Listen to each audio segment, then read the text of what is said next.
Na nossa conversa anterior, falamos sobre comportamento natural do homem enquanto vivendo numa comunidade primitiva. E vimos então que certos sentimentos humanos que vingam até hoje no nível familiar, naquela época aconteciam e conseguiam se derramar para a comunidade em que vivia. Sentimentos como a bondade, a compreensão,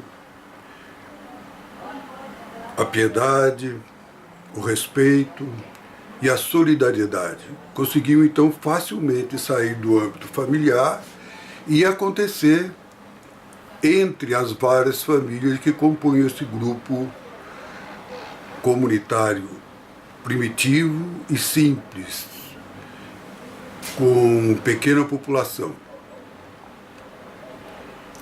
Foi acontecendo na pré-história humana que esses grupos foram aos poucos saindo do nomadismo, de caça, coleta, pesca, procurando então se localizar num determinado lugar, criando as primeiras aldeias rurais.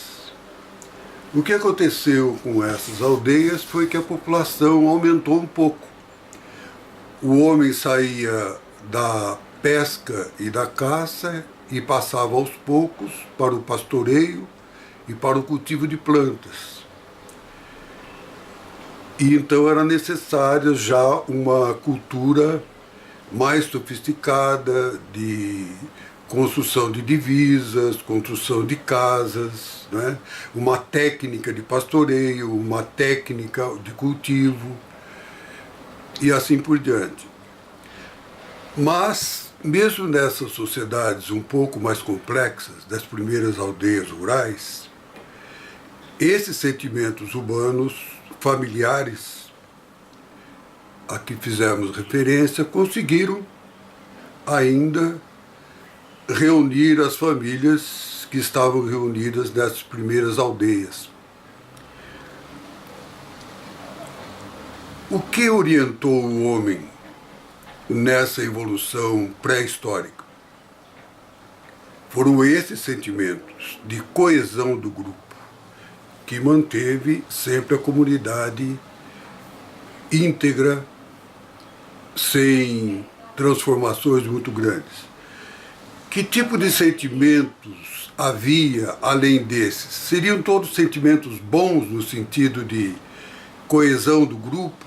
Ou haveria alguma coisa que interferisse no desenvolvimento dessa coesão? Claro, existia um sentimento natural no homem como a inveja, só que ela era controlada pelo próprio grupo. A inveja não podia se disseminar no sentido de que provocasse divergências mais graves dentro do grupo. Existia a hipocrisia, como existe hoje, que seria a faculdade que o homem tem de tentar se mostrar melhor do que ele realmente é. Também é um sentimento natural no homem este, mas na sociedade humana primitiva,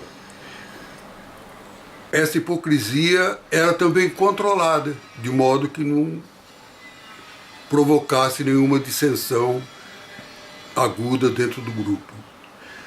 Havia maledicência? Sim, havia maledicência, que seria a intenção de alguém de diminuir a capacidade de uma outra mediante mentira e uma invenção qualquer, procurando mostrar que essa pessoa tinha as qualidades negativas. Só que, também dessa vez, esse sentimento de maledicência também era totalmente controlado pelo grupo, de modo que não provocasse também dissensão dentro do grupo. Além desses sentimentos humanos naturais, alguns favoráveis à coesão do grupo, como a bondade, a compreensão, a solidariedade, e outros que poderiam prejudicar a coesão desse grupo, como a hipocrisia, a maledicência, a inveja, e também elas dessa vez controladas pelo próprio grupo. Havia também o sentimento de competição, mas não dentro da comunidade propriamente dita, mas entre comunidades que se localizavam no mesmo território e tentavam o domínio desse território. Como? Pela caça, pela coleta e pela localização desses grupos de modo mais soberano, isto é, de domínio sobre outros. O que acontecia então, que o choque entre esses grupos eram também naturais. Por quê? Porque era a luta por um território. Esses sentimentos humanos, bons ou ruins, como nós os vemos hoje, sofreram a pressão da seleção natural e da seleção social humana.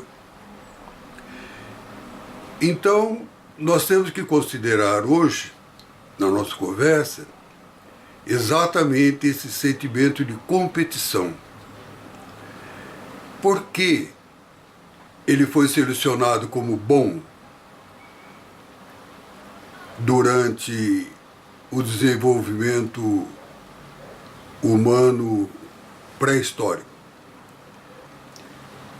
Se uma comunidade não tinha força para manter em seu poder o território em que habitava, isso significava que uma outra comunidade iria chegar e tomar conta desse território.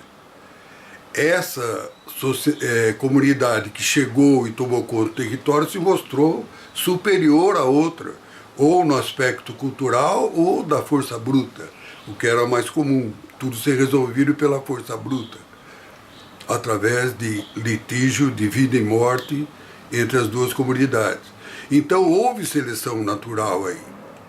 Uma comunidade tinha que ter força para defender o seu território, senão ela sucumbiria. E o homem, na sua pré-história, sofreu esse tipo de pressão. Então o dom da competição foi muito importante para o desenvolvimento da cultura humana, e se estamos vivos até hoje como espécie, devemos muito a essa força competitiva que tivemos de manter em nosso poder o território que tínhamos ocupado.